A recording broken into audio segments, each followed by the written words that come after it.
And that's one of the really interesting things about this organ is it's one of the very few Robert Morton organs that is still in its original location. This organ has never been anywhere else but here. It was installed by the factory, and you find other organs around the country in theaters, but they've been brought from someplace else.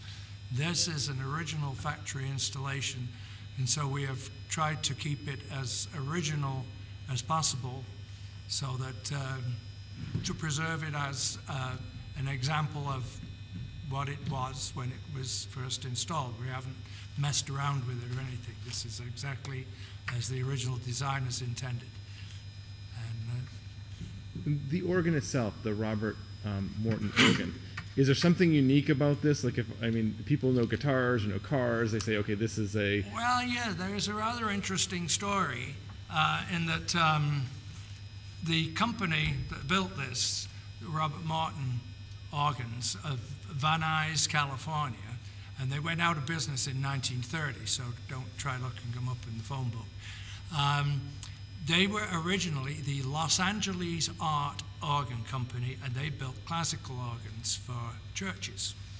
And when theaters started using organs, it's a different kind of instrument. It's not intended to be an organ, it's intended to replace the orchestra. So they had orchestral sounds. And so the original name for them was the unit orchestra, it became known as the theater organ in the common vernacular, but they were really unit orchestras.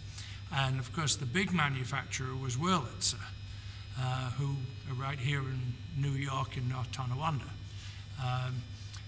So Wurlitzer's designer, they used the designs of an Englishman called Robert Hope Jones.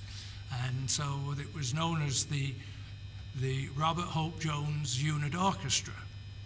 And when the Los Angeles Art Organ Company decided to go into the business of building theater organs, they didn't want anything to be associated with church organs, so they wanted a name sort of similar. And it occurred to the managing director of the company that he had two sons, Robert and Morton. And so that was where the name came from. It was the Christian names of the owner's sons. And I actually met, the family name was Werner. I actually met Marty Werner.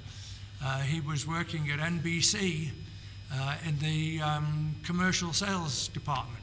He sold you commercial time on television. And there's a big Robert Morton organ in Manhattan in what was Lowe's 178th Street Theater, and is now Reverend Ike's United Palace. He's the black evangelical Reverend Ike. And when we got that organ back playing again, we invited him, and he came on the stage, and he was quite old. He must have long since passed away, because that was 1970. And he gave a little talk on how the name came about, and that's how we found out. So that is the reason why it's the Robert Morton Organ Company.